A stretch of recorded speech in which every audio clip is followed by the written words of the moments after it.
What's going on, guys? Zach back with another video, and it's a little bit of a weird one. We're sitting in the truck right now. I've got you sort of set up in front of my odometer. That's kind of the best way that I've been able to figure out this whole camera setup inside of the truck.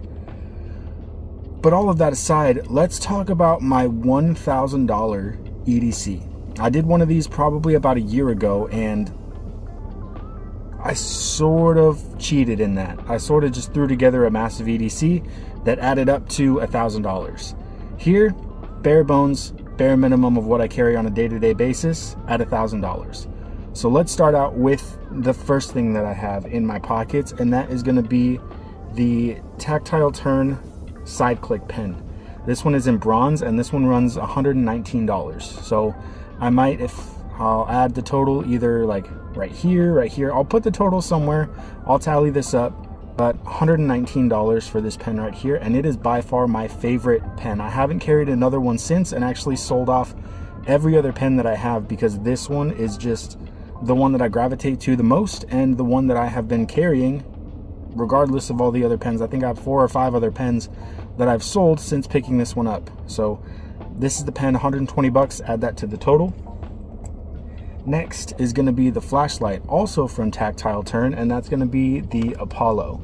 And this one is the Blade and Beam exclusive in the smooth operator, so sort of like a dark, like, it's not a stone wash, it's more like a tumbled, or like I guess it's just a tumbled light. But this is my favorite flashlight to carry right now in this size. I love the AA size here, the 14500 size. Absolutely ideal for everything that I use a flashlight for, whether that's taking the trash out at night, running to get the mail at night, really just anything. I've walked through a parking garage at night, go figure. Pulled this out of my pocket and was using this to get around everything. So yeah, the Tactile Apollo 325, add that to the total. Again, same thing. I haven't carried another light since. I'll rotate through my other light, which is my Raylight Pineapple Mini. But for the most part, that is going to be the flashlight that I carry. One, because it's sexy. It just has such a good look to it. And it's a collaboration with CWF, Charles Wiggins Lights. And that is my Grail flashlight, the Mini Arcadian, even the Micro Arcadian. Any one of his lights is a Grail flashlight for me, but I don't have the coin to spend 500 bucks on a flashlight. I probably will at some point in the near future.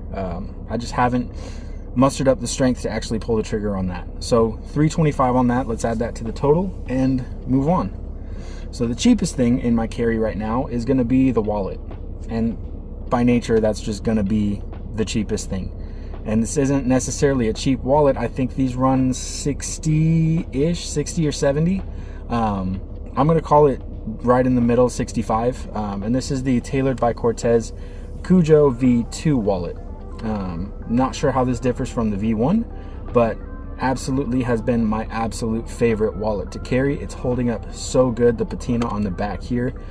Just to show you a little bit, this is what it used to look like, and now it is this like whiskey brown almost. So definitely have been loving carrying this. And if you haven't checked out Tailored by Cortez, I'll leave his link. I'll leave links for all of this down in the description below. I think for the most part the flashlight is sold out, but I'll leave a link anyway in case they restock, or yeah, in case they restock, you want to check it out, go for it. This is the Cujo V2 65. Let's add that to the total. And then the big kicker. So there's one thing left. Right now I'm sitting at probably $505, $500, somewhere in that ballpark if my math is correct. So this one is a big hitter, and it's one that I just got in the mail today, and it's going to be the knife I carry probably for the next long time. Probably not for the next couple of months, because I do leave for basic training at the end of November, so that's going to be a lot of time without a knife. But for the times that I'm able to carry a knife, this is going to be the one, and it's going to be the Chris Reeve Umnumzan. And yeah, I got this one in the mail today, and I've already put it in the pockets. I ditched all of my other knives in my pockets, and this is going to be what's left. So you have this one is in S45VN, and hot take, I think S45VN is a better steel on this knife than MagnaCut. Not to say that MagnaCut's not great. I think MagnaCut is more ideal in outdoor fixed blades where you need equal edge retention and toughness. You're going to be beating on it. You're going to be doing a lot of just hard whacking and everything like that. That's where I think MagnaCut shines. I don't think MagnaCut has a place in folding knives. The reason I say that is because you don't necessarily need all of the toughness that you would on a fixed blade. That's my take, and that's why I prefer the S45VN, because it has still excellent edge retention, really good edge retention, really good corrosion resistance. You do lack a little bit of toughness, but like I said, in a folding knife, I prefer added edge retention over added toughness. That's just me. That is a hot take. Let me know what your thoughts are on that down in the comments. But yeah, the S45 on this, I think, is the best choice that Chris Reeve could have made. And let me know how you feel on Chris Reeve knives in general. Let me know if you like them, if you don't like them, and why you choose your respective opinion. Let me know that in the comments. But yeah, this is my grail knife. I've been chasing this knife for 3 years. 3 years, ever since I got out of my Kershaw and Smith & Wesson like gas station knife. As soon as I got out of that phase of my knife collecting and my knife EDC journey, this knife has been on the top of my list for 3 years. And whether that be I didn't have the money to straight out buy one, or I didn't have the value in items to trade off to get one, and either way you shape it, it always was out of reach. Until the most recent, I sold off probably about half of my collection in hopes to get one of these, and then I kind of gave up hope, wasn't finding one, and so I bought 2 other knives. The Griffin Co. X Series folding knife, that one ran about $365, and then I do still have one of the other ones that I bought, which is the BMKT. I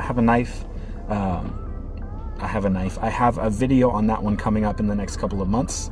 But those are the 2 I bought, and because I figured I probably would never get my hands on one of these, I just was like, I settled, and I wish I didn't, because either way, I'm ranting. I have one, and I ended up trading the Griffin Co. X Series that I had just bought. Posted on one of the Facebook groups that I'm in and said, hey, I'm really looking for one of these knives. Does anybody have one? Had a couple people reach out, and the guy I actually ended up trading with, he said, yeah, let's do it, let's pack it up. And now I have still working on, if you're familiar with Chris Reeve knives at all, you know that it is it's not a fidgety action, but I don't care, because I have wanted one of these for so long, and now I have it. And this knife is $500. I'm putting the retail value, the MSRP on this, not what I valued the trade as, not what the guy valued the trade as, exclusively the sale value, the market value. So for this guy, $500. And that brings our total to $1,005. Again, if my math is correct, and I believe it is. So that is my $1,000 EDC.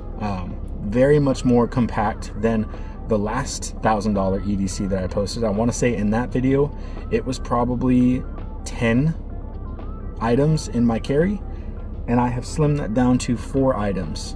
So this is the update to my $1,000 EDC. As always, let me know what you guys are carrying down in the comments below. Let me know what you guys are filling your pockets with. And with all of that out of the way, I will see you guys on the next one. Peace.